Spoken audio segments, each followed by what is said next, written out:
I'm gonna try not to mess with my mic too much. Wow. I love that song that we sang, like, come on and praise the Lord. I always just think, like, one day we're gonna stand in front, like, at the mountain of God, at his throne, the mountain from which all beauty comes from. And we're just gonna stand there in awe. And I think yesterday I went to this Odessa concert. It was awesome. Thanks, Mitch and Son. And it's just crazy that people stand for hours and hours and sing and rejoice because it's just so beautiful. The lights, the show, the fireworks, the everything. And I just thought one day we're gonna stand not just at a cool concert or a cool show, but we're gonna stand at the place where all beauty flows, where all inspiration comes. All of that art that we create is a glimpse, is a reflection of who we are in God. How awesome is that? That we were created in God's image. We're his image bearers. So therefore, we have a creator, and we're created in the image of a creator. And when we create, we're expressing something that's in God's nature. We're reflecting who he is into the world, and that you don't even have to be a Christian, and you can make amazing, beautiful art, because that's who you are. That's who God made you to be a person that reflects his glory and his beauty and his wonder into all the world. And people sit and they're like, wow, that's amazing, that's incredible. And so if you're a cook, man, I love food. Does anyone love food? Man, just aspire to make such good food that people eat it and they're like, there is a God. So we're gonna do a series on Nehemiah, the book of Nehemiah. Anyone familiar with that book? So just a little backstory. So the Israelites were all in Israel, they're in Jerusalem, and King Nebuchadnezzar of Babylon shows up, and he conquers all the Jews, all the Hebrews. Is that okay to say? I'm sorry. It's okay, I'm part Jewish. I'm trying not to say anything too crazy my first week, so just, cut off the live stream if anything. And so, anyway, he comes and he demolishes the temple of God. He destroys Jerusalem, destroys all the walls, and whoever is left, whoever didn't get killed, they took them, those Israelites, and took them back to Babylon. And so the Jewish people are in exile for 70 years, and there's this man of God, named Daniel. And Daniel was such a man of God, he prayed 3 times a day, every day. And so, that just tells you something. There's no scandal in the book of Daniel, FYI. So he comes, and he's reading one day, he's reading the scriptures, and he's reading Jeremiah, the prophet, and it says that in the 70th year, that they'll be freed. They'll be freed. The captives, the exiles will be free to go back into Jerusalem, to go home. And so he, talks to the king, everything. At this point, it's no longer Babylon, it's Persia. So the Persian Empire took over Babylon. And he comes, he's like a important dude, man of God, but also important in terms of the government. And he's like, hey, Cyrus, it's time, let us go. And so King Cyrus of Persia lets the Israelites go back home. And he invests all this money, about $1 billion in our time, to rebuild the temple in Jerusalem. And so it's a $1 billion project. Amen. Who's in real estate? It's all in commercial real estate, by the way. And it's a 1,600 square foot building. So it's not very big at all. So imagine 1,600 square feet, that's like maybe like your house or smaller. And $1 billion. Anyway, so cool. And the Israelites come back to Jerusalem. And that's where the book of Nehemiah starts, where the exiles are back. And that's where this book starts. And so if we could put Nehemiah 1 up there. It says, the words of Nehemiah, son of Hakali, in the month of Kislev, in the 20th year, while I was in the citadel of Susa, Hanani, can we say Hanani? I'm good, how are you? One of my brothers came from Judah with some other men, and I questioned them about the Jewish remnant that had survived the exile, and also about Jerusalem. Some of you need to hear that today, that you didn't go through an exile, you didn't go through a divorce, you didn't go through cancer, you didn't go through a bankruptcy. You're a survivor. You didn't just go through it, you survived it. Today you need to hear that, to look back and remember, hey, look all of the way that I've already made it. Look at the 70 years in exile that I survived. And maybe that'll just comfort you today, that you're not just going through life, but you're a survivor. Let's keep reading. And also about Jerusalem. They said to me, those who survived the exile are back in the province, are in great trouble and disgrace. The wall of Jerusalem is broken down, and its gates have been burned with fire. When I heard these things, I sat down and wept. For some days I mourned and fasted and prayed before the God of heaven. And I said, Lord, the God of heaven, the great and awesome God, who keeps his covenant of love with those who love him and keep his commandments. Let your ear be attentive and your eyes open to hear the prayer of your servant. Your servant is praying before you day and night for your servant. Wow, that's really small. Sorry. Praying before you day and night for your servants, the people of Israel. I confess the sins we Israelites, including myself and my father's family, have committed against you. We have acted very wickedly toward you. We have not obeyed the commands, decrees, and laws you gave your servant Moses. And so, we can skip that for now. So Nehemiah hears his brothers come from Jerusalem. Nehemiah is in a different city. He's not in Jerusalem. He might have been there one time in his life when he was a kid. And so he is expecting to hear good news. It's like, man, there's this news about this temple that's rebuilt, this amazing project that reflects the beauty of God into the world. And he's wanting to hear a good report, and here they come, and they say, no, the people are ashamed. They're in distress. The walls are torn down. And it's not like back in the day where, it's not like right now if you don't have walls around your country, it's like no big deal. But back then, if you don't have a wall around your country, it's kind of like you live in a bad part of the area. Like barbarians can come, kill you. It's like having no windows, no doors. It's just bad news. And so Nehemiah hears this, and he goes to the king. He prays, and he goes to the king, and he asks the king for a favor. Can we put Nehemiah 2 up there? And so he goes to the king, and in the month of Nisan, in the 20th year of the king Artaxerxes, when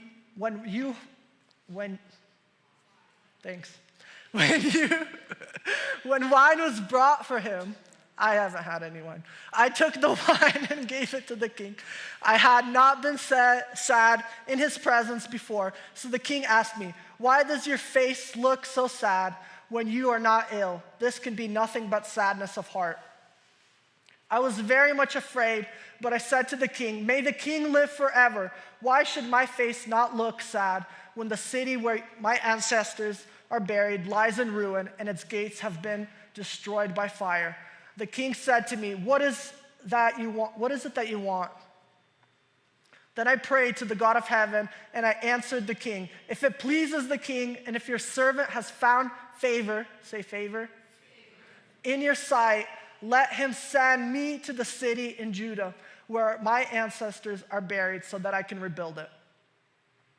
Then the king, and he said yes. So, so the title of my message is God Favors the Humble.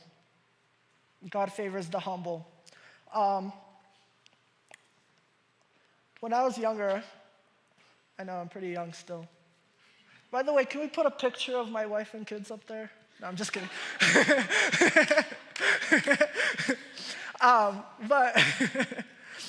But we had this super ugly car. I'm sorry, parents.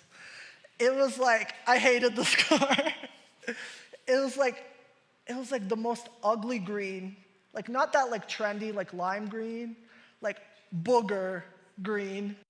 And every time we would drive up to a stoplight, it would like start squealing, just like, and it was just like, that's not us, turn up the music. And one day we were driving and bam, we got hit in an accident and the car just totaled. And so that was kind of scary. That was my first accident. And then the insurance money came back and we got an upgrade. We're like, yes, a new car. Lord, I see what you have done. Favor.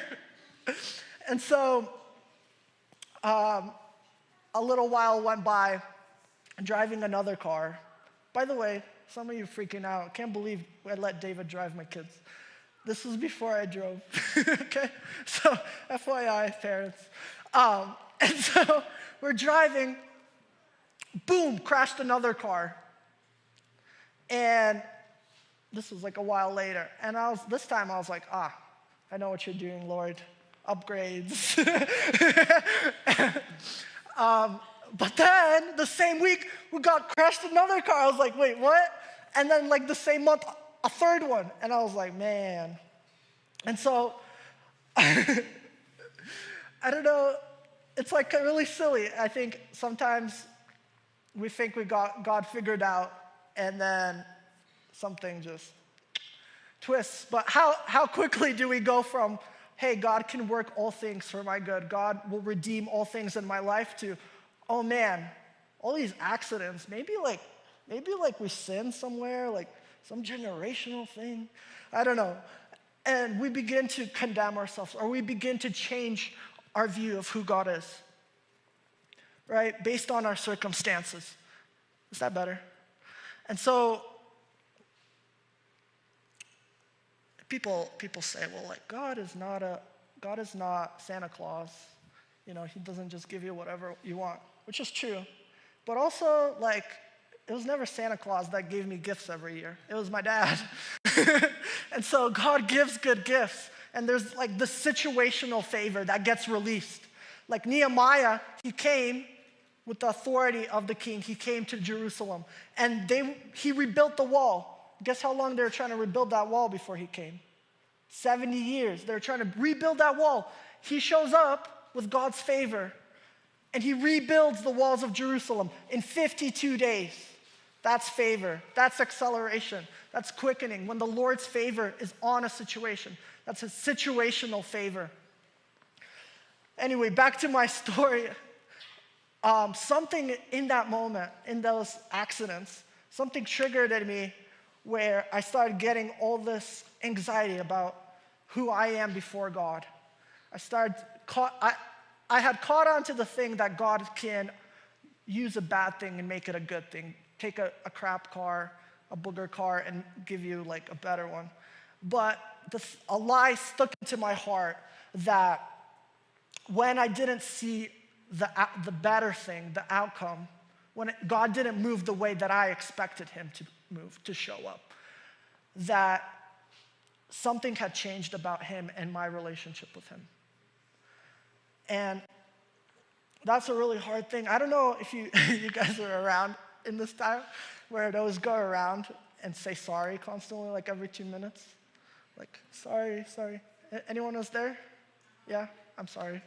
And so, But what did that came? That came from a place, from that lie that began to be sprouted from whatever those accidents, pulled a lie up out of me that I'm not right with God. That's because my life, these random things are happening that I have no control over, that something's wrong. And so it was a long period where I went to like some counseling, and they're like, realized, oh yeah, Jesus is by the wheel. And I'm like, man, Jesus is a terrible driver. And so, but the thing is, like, yeah, God is in control, and, well, controversial. I won't go there. But sometimes God doesn't show up the way that we think, but God doesn't change. Like my little booger car does not challenge who God is in that moment. I know that's like a really silly example, but so often we think that we'll open a door in our life or a situation will come up and that will challenge the character of God, that he's gonna bend under the weight of our problems, that he's gonna bend under the weight of whatever issue. And so I just wanna go back to that passage, Nehemiah 1. And just point out a few things. Can we go to the next verse?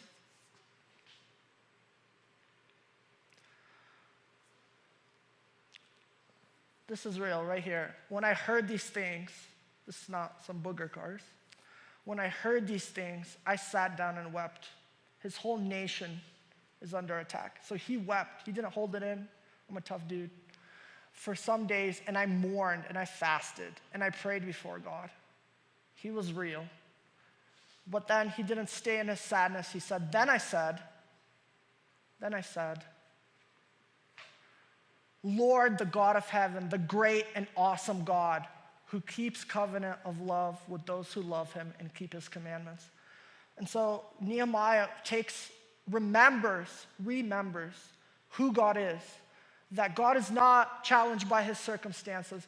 He confesses with his mouth that God is great, God is awesome, that even in this circumstances, God is not changed by my circumstances.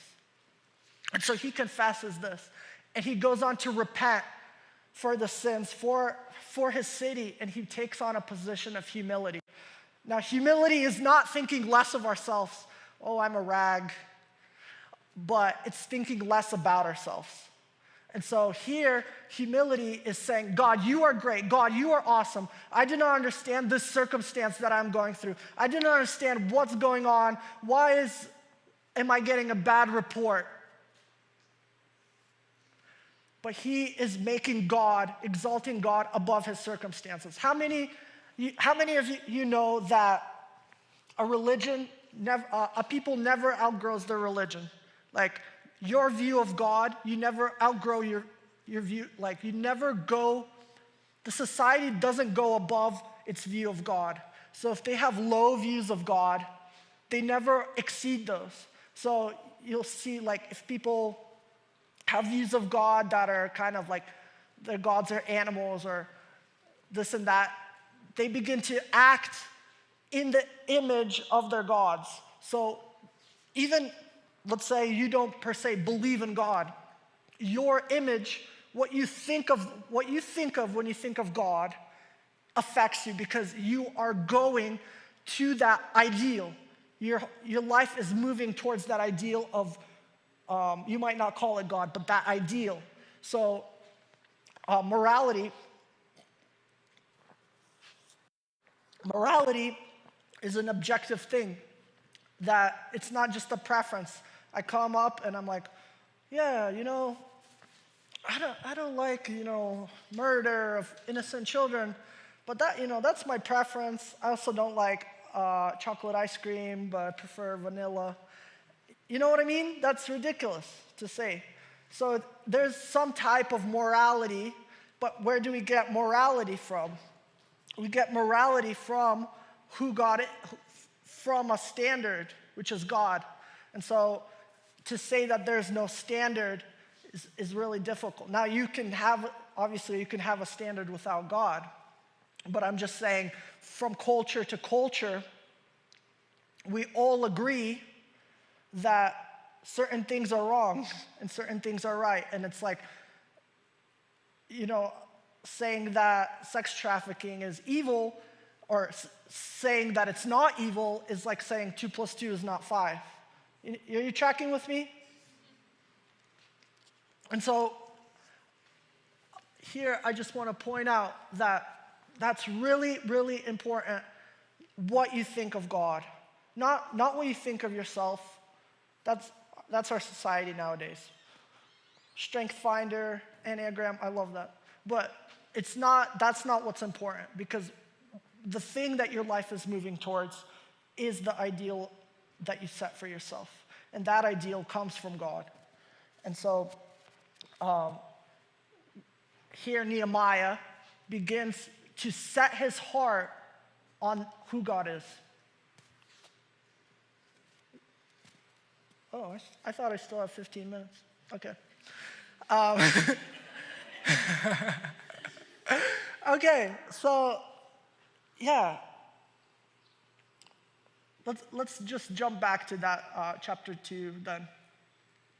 Let's see how Nehemiah continues to exercise those thoughts of God. So remember in chapter 2, he comes to the king. Can you go to the next verse?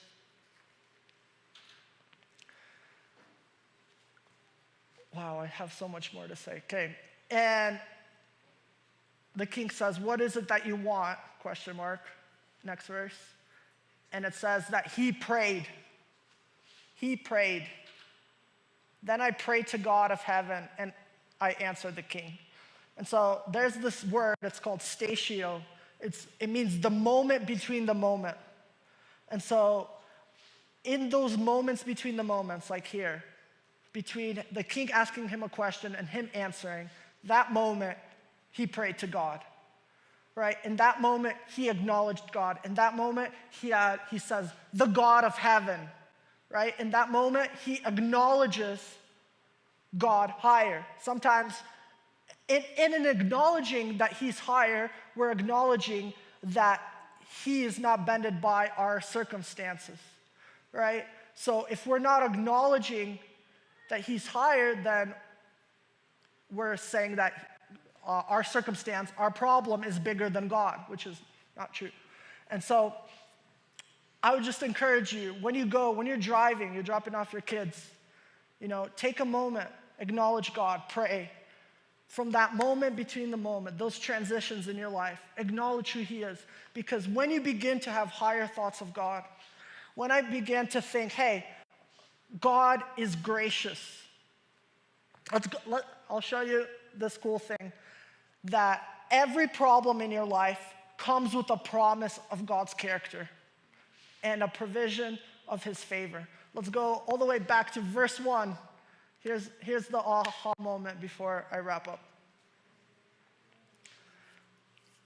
"The word of Nehemiah, son of Hakaliah, in the month of Kislev, in the 20th year, while I was in the citadel of Susa, Hananiah," so this man, Hananiah, comes. What is this? How does Nehemiah know that he should pray, know that he should go ask for the king to give him favor to go rebuild this wall in the city? Because that problem first comes with the declaration of who God is. Do you know what the name Hananiah means? It means God is gracious. So every problem, before you got the problem, you got a declaration of the character of God, a promise. God is gracious. And so sometimes we don't see that situational favor the way that we want it. God doesn't show up the way that we think he should show up. But we can hold on to his character, to core favor, that his nature and his character never changes. We can hold on to that core favor, that we are right with him, that we have favor with him. And there's this declaration, God is gracious. And after that, there's a provision of God's favor on Nehemiah's life. Then he gets the situational favor out of his positional favor, out of his core favor, to go accomplish a mission that God has put on his heart. And so we can see situational favor. We can see our car getting upgraded, like in my silly story. But if we lose track of our core favor, that we're right with God, that he's gracious, that he's not mad at us, and that's why everything is crashing and everything feels out of control, right? That he is still loving, that he is still on the throne. If your God in your mind is not on the throne, he's small and he's tiny and he's bigger than all your problems and issues, then you are going to get leveled to that. You're never going to go above your view of who God is in your life. You're always going to go down. You're going to get disappointed. So it's okay to cry. It's okay to weep. But remember, like Nehemiah, that the Lord is awesome. The Lord is great. The Lord is wonderful. And so I just wanted to bring an invitation today that if you don't know if you're right with God, if you don't know if you have that core favor, maybe you have that situational favor, things are going in your life, good in your life, or maybe they're not going so good and you don't know what to grab onto. Grab onto the character and nature of God, because that is what we hold on to when we're not sure what God is doing. We're not sure what's going on in our life. We say, even if he doesn't, I know that God is gracious. Even if this wall doesn't get built, even if the king says no, he is declaring his goodness, and he is going to redeem all things. He's going to bring justice to all things. In the end, God will judge everyone fairly. He will not spare the slightest loose word that came out of someone's mouth. He will judge it all fairly. He'll make all things right. And so God created us to be with him. We were created to know him, to be in his favor, to be in his love. But shame on us. We mess up, we sin, we offend God. We don't live up to his standard. And because of that, we deserve punishment. We have a debt to pay to God. And like it or not, but there's this great news that you have this immense amount of debt. But if you have debt, you have a ticket, and somebody comes and pays your ticket, even though you did the crime, the judge is going to say, you're free to go. Somebody paid your ticket, you're out. And so Jesus Christ came on earth to make us right with God, to give us the favor of God, to make us right, that no matter what's happening in our life, we know that we're right with him. No matter if we're not having favor with man, if we're not having favor in our life, we are right with God, and we know that. And so Christ came, God came as a man, and he died in our place, paying our debt. And now he's asking, will you give your allegiance to me? Will you give your allegiance to me? That is the question of God right now, today. And the second question is, how do you see me?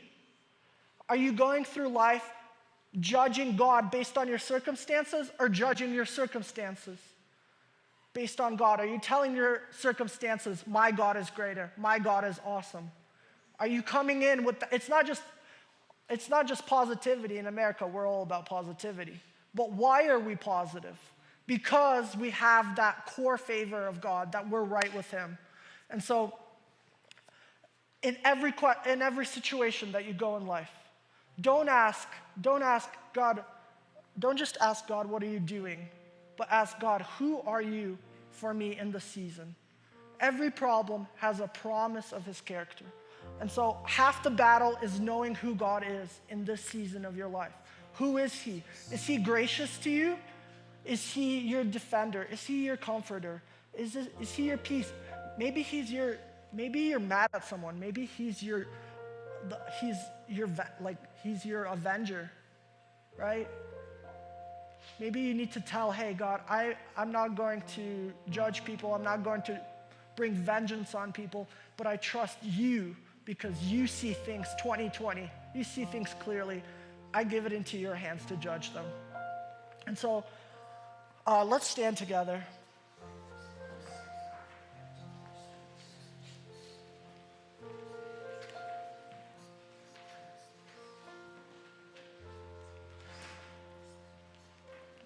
I just want to give you an invitation if you want to,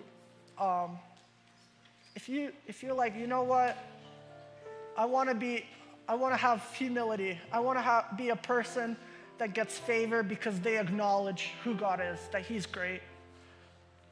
And you want to give allegiance to God and receive His favor, receive His grace. I just invite you to make that decision in your heart, to express that to Him today. Or maybe you're going through something difficult in your life. I just encourage you, ask the Lord, who are you for me in this season? How do I see you wrongly? Because sometimes you're going through life and it feels like you're out of control. You're in a booger car that's getting crashed into constantly. But when you realize that all these things, all the world's things quickly fade away, they quickly fade away, that who God is greater than any circumstance, greater than anything going on in your life. You begin to have peace. That you're right with God. No matter, God's not bipolar. He's not mad today at you today because you did something, and He's not happy with you tomorrow because you did good. You drank your vitamins, right? He's not bipolar. He's constant towards you. And so just receive His love. Lord, I just pray right now for every person here, Lord, that we would see you more clearly, that we would see you more accurately, God. Lord, that you just release favor, situational favor into people's lives. God, that you would put things on their heart and that you'd give them favor to accomplish those things. Lord, I also just pray for people that don't have that core favor with you. They don't have that grace, that knowing that they're right with you, that you're with them, that you're for them and not against them. Father, I just ask right now, you'd give them your peace, you'd give them your joy, you'd give them your love. Father, I just ask that you'd lift their heads to see you, to look up, that they would lock eyes with you, Jesus, that when they lock eyes with you, the things of the world grow strangely dim because of your beauty, because of your majesty. Lord, we just lock eyes with you right now. Father, we just pray. We give our allegiance to you. You are greater than any situation. You redeem all things. You judge all people fairly. You are the standard upon which people's conscience is built.